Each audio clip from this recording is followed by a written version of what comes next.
session that is about to start has the title Crafting Climate Neutral City with the Next Generation. It has been organized by the Craft Horizon Europe Consortium, which I thank very much.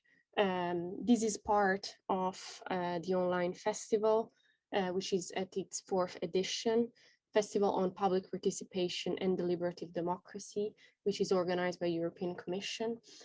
This year, it takes place in online in ISPRA and in Brussels. And I would also like to thank my colleagues, Ioannis, live from Brussels, and Roxanne, live from ISPRA, that allows for the smooth running of this event. The event is being recorded, and the recordings will be made available on our website in the following weeks. But without further ado, I would like now to give the floor to Andrea Tillo, that will take care of you over the next hour. Please, Andrea. I will do my very best, Anna Paula. Thank you very, very much. As you just mentioned, I'm the host of this next hour session, and I'm very much delighted to do so. We are, as you already mentioned also, we are going to explore how to achieve climate neutral transformations of cities. With this goal in mind, we will give this main online stage in a minute to the next generation of students who will be presenting their views, their arguments and initiatives, I think in very stunning, very, very short and speedy presentations. And as time is tight, we will really deep dive in a minute into the topics. Just a few tech reminders beforehand. If you have any questions or any co-creative thoughts or any comments you want to make, please share them at any time in the chat. Of course, you can also interact with our dear participants and the students through the chat. And later on, if you actively want to participate, ask a question or leave a comment after our breakout sessions, then we really invite you to put on your video and to unmute yourself when you're speaking. Yes, we are providing the live transcript during the sessions. And now I'm very happy to hand over the stage to the Executive Director of ELIA. This is Maria Hansen, and ELIA itself is a very active and very passionate partner in the Crafts project. And Maria in special is a dedicated personality to the topics we are going to talk about. So Maria, can you not only tell us about the Craft project in itself, but also a very tiny bit about who and what is ELIA? Very good to have you. Thank you, Andrea. Thank you, and great to have you here as well. And also from me, a really warm welcome to everyone here and the students in particular present from all over Europe. Just a quick word about ELIA. Indeed, ELIA is a European network of art universities offering disciplines of the arts with all over Europe and beyond. And that's our network. We organize all sorts of things around that. But today is about craft. And that is indeed quite a story. As many of you know, the European Union launched the new European Bauhaus initiative in 2020. The new European Bauhaus is a creative and interdisciplinary initiative that connects the European Green Deal to our living spaces and experiences. And the new European Bauhaus initiative calls on everyone in Europe to imagine and build together a sustainable and inclusive future that is beautiful for our eyes, minds, and souls. That's a little bit of the official text. So in 2021, a lot of organizations started working on this, collecting ideas and co-creating together with the EU, which I think was actually quite unique.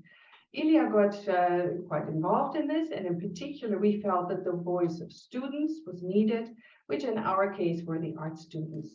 We had great conversations, Andrea, you were part of it, about these topics in a student series that we called Agents of Transformation, and this still exists today. We then joined a number of projects that were related to the new European Bauhaus and that got us into Craft.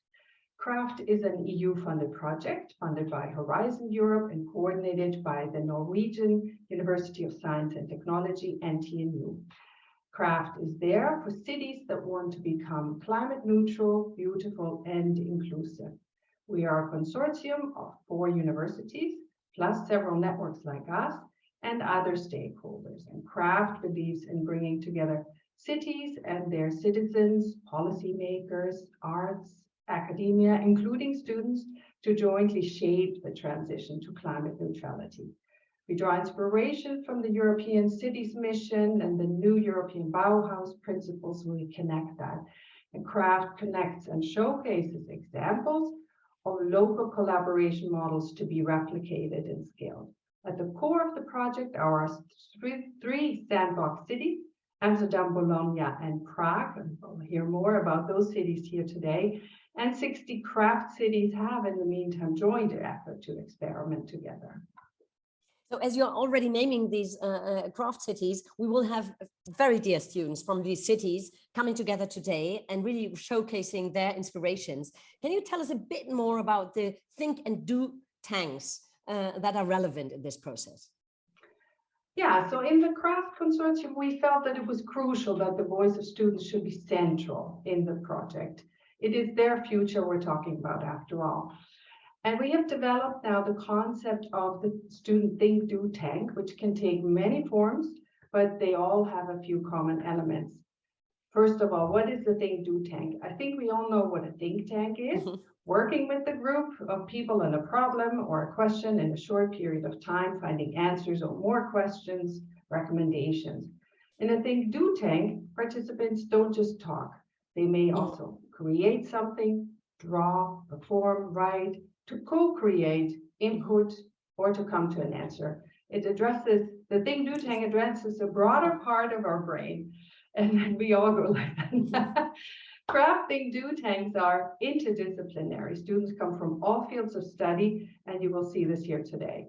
And they will be an important voice. The students will be an important voice in the project because we will have a core group of students at the heart of CRAFT who will collect all the outcomes from all the think do tanks, including today, and will function as a feedback giver and a reference group to our consortium. And we hope that in the end, that this will be a model of participative governance, and that's how it relates to this festival, of course, that can serve as example for many cities in our project, all of whom we know want to involve the next generation, no doubt, but may not know how to do that. So once we're all up and running as CRAFT, everyone can run a next generation think do tank about the CRAFT questions.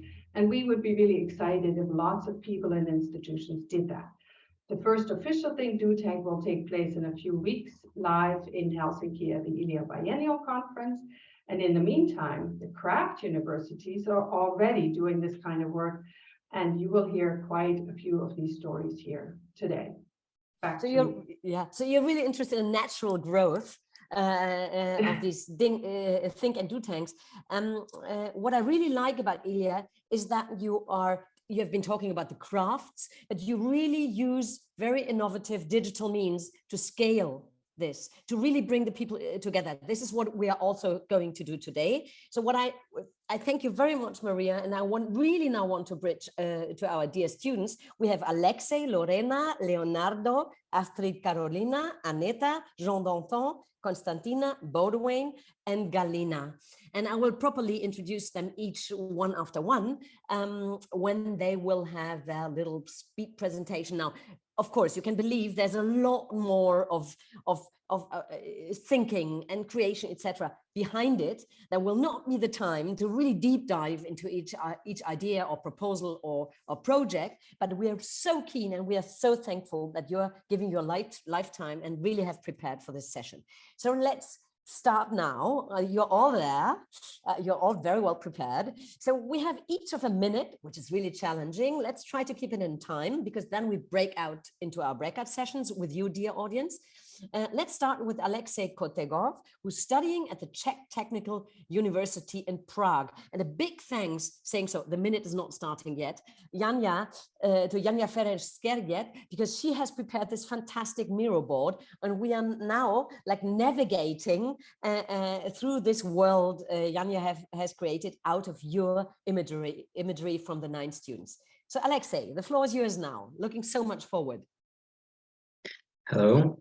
To start with, I'd like to say that often a bigger problem is not a lack of knowledge in the field of sustainability and climate neutrality, but the difficulty to transfer this knowledge into real projects. It's not profitable for developers to build sustainable houses. One of the possible solutions is to change the way of financing, to change an economic model. An example is a model of Baugruppe. When people build a house for themselves and their children, they're interested in sustainability, natural recyclable materials, no emission technologies, creating of clean and healthy space for life. There are a lot of examples of applying this concept, and all of them are inspiring from the point of view of sustainability. To sum up, I think that we should work together. We need to apply our knowledge, not only talk about it. Initiatives such as Baugruppe are not only the way to affordable housing, they lead us to sustainable, climate-neutral cities. Thank you. Alexei, thank you so very much. One quick last question. Where is this building where I see the image from? In Berlin. It's in Berlin. Yeah. Okay. Is it Hohenstaufenstraße? It looks like Schöneberg. I Doesn't don't matter. remember It's exactly. Berlin. Okay, but it reminds me of, I'm here now, I'm facilitating Maybe. from Berlin. Alexei, thank you so very much. So this is Baugruppe. We will hear from you later in the multi-dialogue. So I'm handing over now to Lorena Regeturo. She comes from the Center for Expertise for Creative Innovation, and she's a recent graduate from Amsterdam University of Applied Sciences. Here you go, and here are your fantastic images. Hi. Together with my team, we started with the question, how can we help people imagine the effects of climate change in their personal life? We realized an interactive exhibition. It's a future apartment where visitors can enter and immerse themselves in the effects of climate change. The exhibition is available at this Dutch Design Week, for example. People can visit the apartment, experiencing how it is to live in 2070s with the effects of climate change in their everyday life. For instance, they can interact with the water counter to know how much water is left for the month. So to build a climate neutral city, we believe bringing the future into the present is crucial because people need to live it and take action now. Lorena, yours also quick, incredible.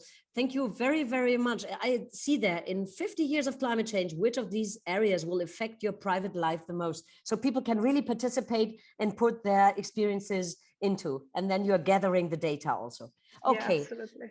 Lorena, thank you so very much. We will also gather with you later. We bridge now to Leonardo Camelli, who's studying at the University of Bologna, who's one of the craft partners. Yeah. So, Leonardo. Hello. Hi. I would like to introduce you the Alma Bike project. Alma Bike is a unisex city bike specifically designed to meet the needs of the university students who prefer an urban choice. After a preliminary competition for university students, an established design specialist in this field came up with a customized bicycle model. Since November 2020, the distribution of 600 Alma bikes to students who participate in the call for application began in the form of a free loan for a maximum of 1 year. In addition, 50 bicycles will be assigned to staff through a special call for application for scientific research. Alma Bike is equipped with a GPS system with measures of speed and sensors that measures temperature, humidity, light, noise, and especially the air quality in terms of CO2 particle matters with different diameters of 1, 10, and 25 micrometers. Thank you. Oh, fantastic. I would have tons of questions to this project. Great. It sounds great. Of collaboration, who was collaborating, how do you measure, etc. So I keep myself mute. Time is short. Thank you very much, Leonardo. Looking very much forward to your further inputs. Astrid Carolina Paulsen is studying at the Norwegian, now Norway comes into the game, Norwegian University of Science and Technology. What do you bring to the plate? Hi, I would like to talk about the possibilities that lie in temporary installations of art and architecture.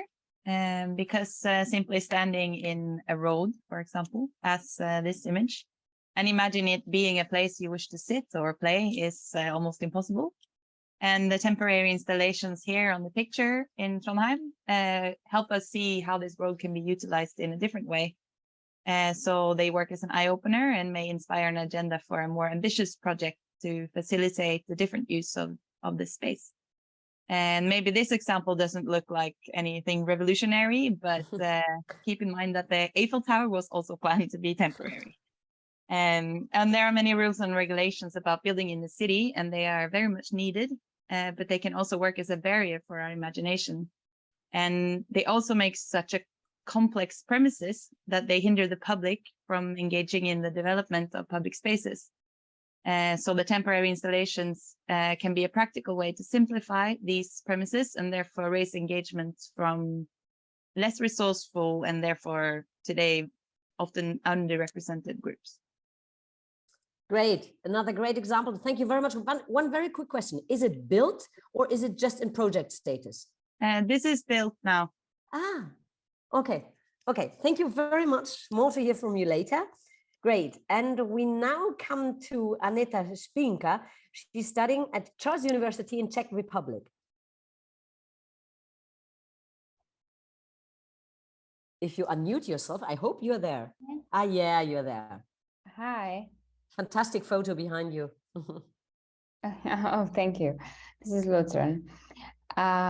So my name is Aneta Spinka, and I'm a member of the startup project O3, and I'm finishing my master at Charles University in the fields of sociology. The O3 is a spin-off project based on the collaboration of architecture students from CTU and sociology students from Charles University. We have together the ambition to create concrete projects in Prague. Our aim is to try apply research to practice and combine the best of the technical and humanities fields. We want to create a space where students will work together on the climate sustainable projects, and we want to focusing on the stagnant public areas and neglected Prague courtyards. We have already started with our pilot project, which is community garden in a separate area, with which we were placed as a finalist in the prestigious Prague multidisciplinary competition Nakopni Prahu 2022. Furthermore, our project placed among the top 16 for the Czech Republic in the Social Impact Awards. Our mentioned community garden project was created thanks to the sociological research that point out that the problem of the site, and thanks to this data, the architecture students were able to propose solution. The community garden is planned to be here for people who is struggling with addiction to alcohol. Okay, Aneta, thank you very much for this important project. We are keen on hearing more from you later. Coming now to Jean Danton Lafer-Paragues. He's studying at the St. Joe's School of Art and Design in the Netherlands. Yes. A totally different world now, totally different, yeah. Hi, hello.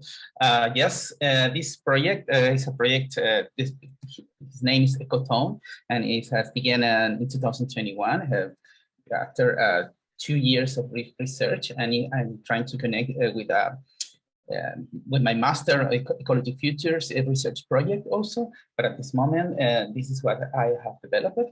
It's a transdisciplinary artistic project in which I worked with scientists, philosophers, designers, to develop an art installation in which first with a special machine, as you can see in the pictures and black and white pictures, right there up left, there's a special machine that captures the air particles from the air. Put it in a liquid, as you can see in the above left picture. In this special liquid, we process it in a laboratory with a biotechnologist, and we reveal the nanoparticles inside that we capture in the air with the machine. So with this, we create some images from the different places of, in this case, it was the city of Santiago and in Chile. And we created images with a photochemical processes over biomaterials, like as you see in this blue image, a circular blue image, and we expose them in an art exhibition. Well, I didn't put a picture of the exhibition, but I can give you links then about it. And the point here finally is that with this artwork, we're trying to reflect about the air quality of the air, the relationship between social ecosystems and microbiological ecosystems, but through the different comparison of places, and through, well, of course, through not only sociological or scientific reflection, also it's poetical and plastic and visual work. And this is all the integration of these different disciplines to talk about these points. Jean, thank you very much. Maybe you were so kind when the next is presenting, you share the link in the chat. Yeah, that would be fantastic. Okay, of course. Thank you very much. Constantina Duca is studying at the National Technical University of Athens, and which is affiliated to the University of Bologna. Here we see, okay. Hello everyone. Hi. I would like to present you in a very short description the project Fly On. Why Fly On, first of all? Because with Fly On, everyone can fly. What does it mean? That with Fly On, everyone can fly, as I said. So with the technology of drones and sensors, anyone, and especially people with disabilities or any type of person with motorial difficulties, can explore through the technology of drones and sensors the unique beauty of Puglia. Fly On means the sensors, I'm sorry, that we use, they take the imaging on real time. So Fly On means social inclusion, sensibility for the environment, and innovation. Moreover, offers a sustainable model of tourism and a new perspective for the architectural design. We don't forget, of course, our impact for the environment. So we are zero waste because the material of the drones and of the sensors is recycling. Flying On, it's not a virtual reality. It's something more. It's an immersive experience. So let's discover it together. Thank you very much, Constantina. Our mind is already traveling over the hills. Thank you very much. Bridging to the two more to go. Boudewijn van den Bremen is studying at the Amsterdam University of Applied Science. So your project leads us back to the city? Yes, that's true. Leads us to the city of Amsterdam. I'm working with two fellow students on a project which is called the Green Mile, which is located at the Stadhouderskade in Amsterdam, which is used to be the city, the outer circle of the city around 1900, and used to be a very pleasurable place to stay. And nowadays it's a really high used traffic vein through the city. It's very polluted. It's dangerous for bikes. A lot of bike accidents happen. UN Studio, an architecture studio, came up with the plan to redesign the Stadhouderskade in a joint venture with big companies like Rijksmuseum, Heineken, the Netherlands Bank, and also the institute where I'm studying. I'm a student master urban management, and as an urban manager, we research how to connect these groups in a way that they can reach consensus in working together and creating a plan with all the different stakeholders. So we're trying to define the stakeholders and bringing them together on a subject, which is part of the Green Mile. Now, interestingly, the methods we're using is participatory action research. So that's a democratic way of bringing people together. And interestingly, I would say, is to see nature as a stakeholder and to bring in nature and give it a voice. So with my background as a photographer, I help also to be able to visualize parts of the nature and give nature a chance in this project. So that's basically what we're doing. Thank you very much. I'm Yes. also looking forward to discuss with you and Thank handing you. over to our last year student, Galina Wojtenko, who's studying at the Norwegian University of Science and Technology also. Yeah, bringing us back to, or following in architecture. Hello, everyone. So I want to share with you the zero emission building concept called ZEP also. In the image on the left, you can see how we could move from the emissions of a conventional building on the left to a building with a significantly lower emissions on the right. So it can be done firstly by reduction of operational costs, for example, use systems in a building only where they are really needed, only the reduction of emissions from electricity generated for the building, and thirdly, the reduction from constructional materials. And on the picture on the right, we could see how such a building might look like. This is the Evenstad campus in Norway and one of the most efficient ZEP buildings. As you can see, it has a compact size. It also used wood as the main building material. And finally, it is also very important how this modest building uses energy. It has its own small power plant and also the connection with the local electricity grid with clean solar energy. So it's a brief explanation of this concept, and it's evident that the new architecture should be built with such an approach to improve the future life on the planet. I think in the group, nobody would contradict. So thank you very, very much for this, also for that very strong inspiration. So what we are now looking very much forward at is to take our dear audience members and let you join our fellow students in little breakout sessions. We will gather amongst each others, and we will discuss not only how maybe one of the tools you just experienced or methods would work in your city, or maybe in your surrounding, or in the part of the country you, wherever it is, live in. Or are there any other examples that you bring on the table that you find inspiring to talk any further about? So we could learn from you. So what we would really like to have a kind of a win-win interchange. We will now kick you into these breakout sessions automatically, and automatically you will come back in about 14 to 15 minutes. Yes, and by 3:45, we will regather in the plenary. So please enjoy very much. If you have any questions, use the chat, and see you again. Do I see a digital hand? No, I don't think so. No, I didn't. Okay, so enjoy the breakouts and see you again in a minute. No, in 15 minutes. Bye-bye. Thank you. Thank you all very much. Here we go. Oh, we didn't lose anybody. Fantastic. I love this coming back again, like it's in Star Wars or something like that we are all coming back together. Yeah, what I would really like to do now is to leave the floor to you, open mic for everybody. If you want, you can use these 3 dots on the bottom line as and use your digital hand to make yourself seeable and feelable. If not, you only unmute yourself and just start to talk, because we are not so very many. So let's really use the time to, somebody can start. What have you heard from the others? What inspired you? Is there a question that popped up that you maybe not have an answer to, but you would like to share? So anything that you think is worth sharing is more than welcome now. In context with our topic, of course. Transforming cities to climate neutrality. And don't be shy, because if you don't take the floor, I will talk all the time, which is rubbish. I will take the floor if you don't mind. Great. Yes, go first and then Astrid.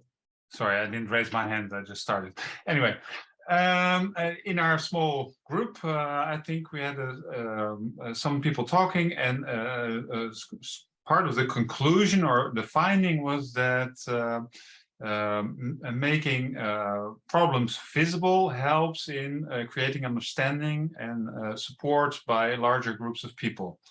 So I was talking about my project, the Green Mile, how to make it more sustainable and how to bring groups together. But there were other people like Jean Danton, who's trying to visualize, for example, states, things happening in the air.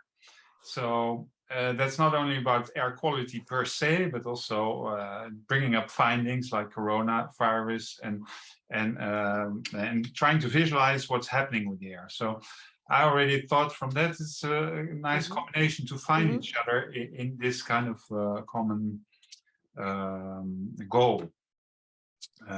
So that's I Thank would you very like much. to share that. Yeah. Making things visible, and at first I thought Yes. feasible, but this might be also, I heard it wrong. Also I thought feasible and but visible. maybe, yeah, maybe both, maybe both. Yeah. Thank you very much for sharing.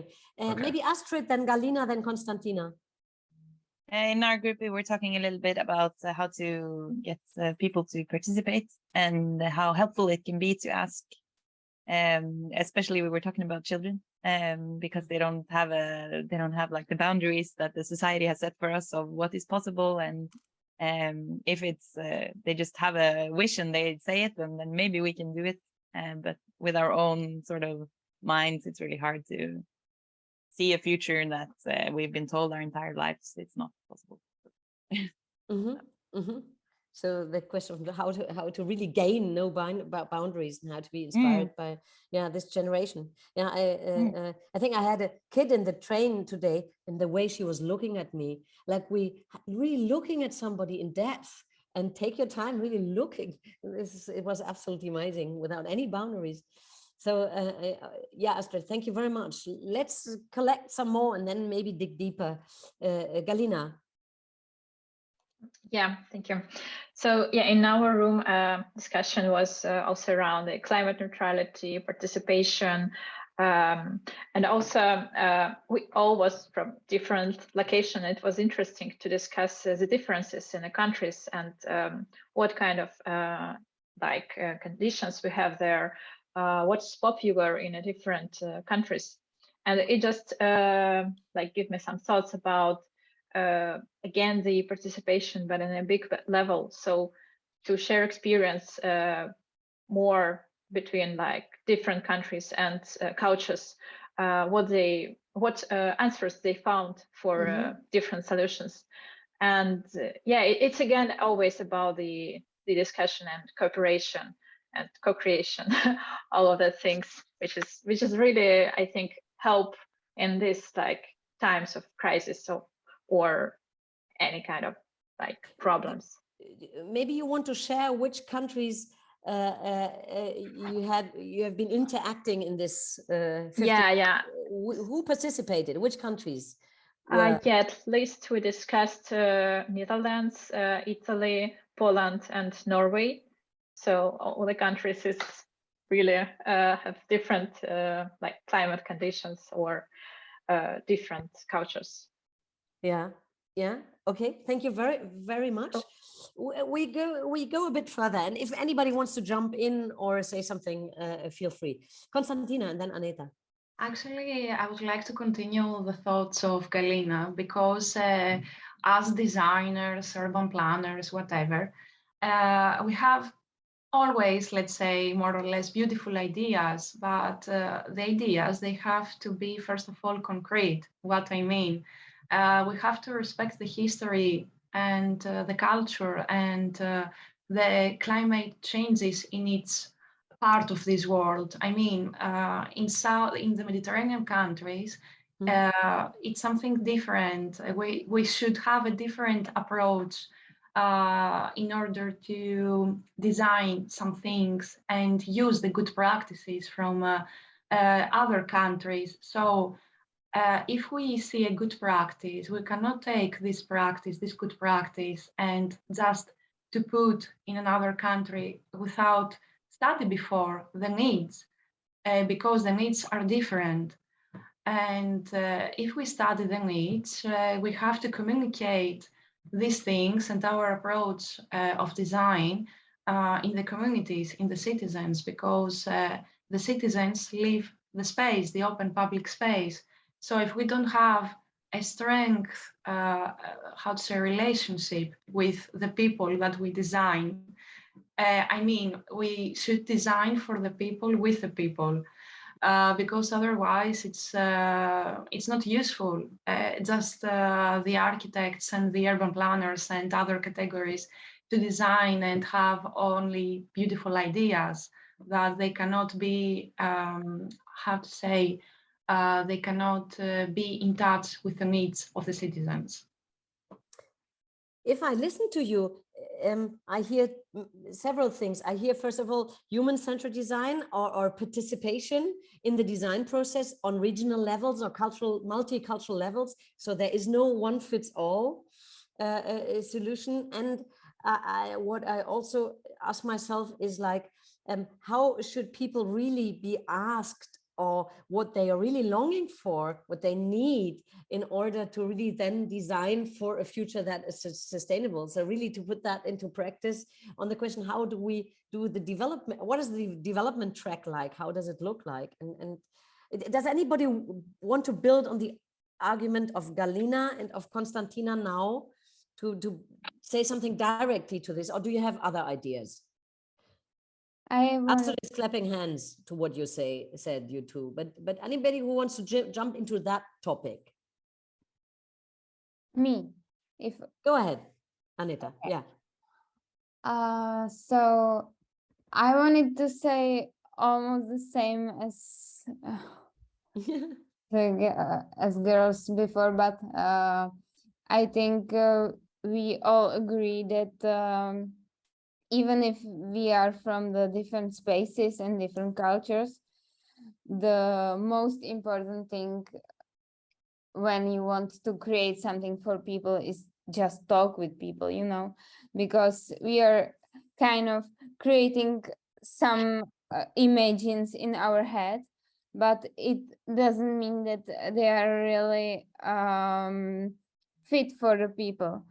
But when you talk with the people and ask for their needs, you can create really good spaces for them, which are really helpful for them. Anita, thank you very much. The time is really fleeting. Thank you for building on that. We have 2 more minutes to go, then we were really like almost cut off. Jean Danton, you were first, and then Astrid, and then we wrap up. Yes. Yes, yeah, okay, thank you. Just wanted to say some little commentaries about all of that you're talking about, and also what I've said, Konstantina. Yes, I agree. And in that way, I'm thinking that as an artist, which my work is not just to trying to find an answer to the problems, in the fact, just to mainly open questions, to open reflections, keep opening reflections, to maybe trying to find in a transdisciplinary way, in a dialogue with other specialists and processes, some possible answers and concrete solutions. So in this way, I am thinking that it's very important to make the people in a situated problem, and situated issue, as for example that you say, in Mediterranean countries, or even me that come from a Latin American country, to be identified with their situation, with their region, with their area, what is happening right there. And if we work with that mentality, maybe we can create a most wider community of possible solution, because finally we will find that what is a problem to me, what I feel, what I perceive, and even what my intuition says, maybe many times it's connected, but it's happening in other countries, because we have this some similar problems. No, it's not so metaphysical. It's just something really concrete, because when we have a problem about water, we have a problem about pollution, etc. In some other places happens something similar. And my solution, it can help you maybe. Because I was situated not in the global problem. I was not thinking about all the world. I was thinking about my region simply. And it's just very important to dialogue in this way. I create identifier. So as a cultural, as a person that works in the culture way, I arise this reflection about the culture, which is very important. Sometimes it's commonly say that culture is not so doesn't not give concrete solutions, but it's important to start with this conception. That's what I think. Thank you very, very much. It's really inviting to discuss further. Astrid, you have the final word in this session, kind of, and then I take over. Yes, I would just like to add that the way we work as architectures is often to ask for the problem, but not the solution, because as a designer, it's important to understand the problem of other people or the needs of other people, but our work is mainly to make the best solution for a problem, because there is always a million ways to solve the same problem. So that I'm not saying that people don't know what they need, but they might not see the best solution for a problem or several problems in one single solution. And as an architect or a designer or anything, you should always be careful with receiving the answer to your question, but receiving the information instead, if that makes that's the point. I want to thank you all very much. I think it's highly inspiring. I think we would like to go on discussing. Time is up in this festival, but I got a nice allegory from building with Lego today from another conference. And there were engineers, managers, and kids building with Lego. They were asked to build the highest tower. Imagine who were the ones who won. It was the children, because they were trying together and it crashed again. They were rebuilding it, crashed again, and they always succeeded in building the highest tower. It's not about winning. It's about collaboration, and it's about how can we really solve the problems that we are all facing together. So I'm really looking forward to meet you again. Please stay tuned with Craft Cities. It's craft-cities.eu. The craft project, there's much more to come, and Maria already outlined it. We will share the link in the chat. And of course, for students, for policymakers, for stakeholders, if you want to get involved with the craft project in the future, you can, of course, sign up for the Crafts newsletter, follow Craft on Instagram or on Twitter. And I really want to big thanks to Maria and ELIA, and to all of you for sharing your lifetime for this very important subject. Now it's 16 hours, and I want to hand back to Anna Paula. Stay healthy. Thank you, Andrea, and thank you all very much. I think it's great that conversation about the next generation involves the next generation, and this seems it's something obvious, but it doesn't always happen. So thank you very much for the organizer to bring all students panelists here. So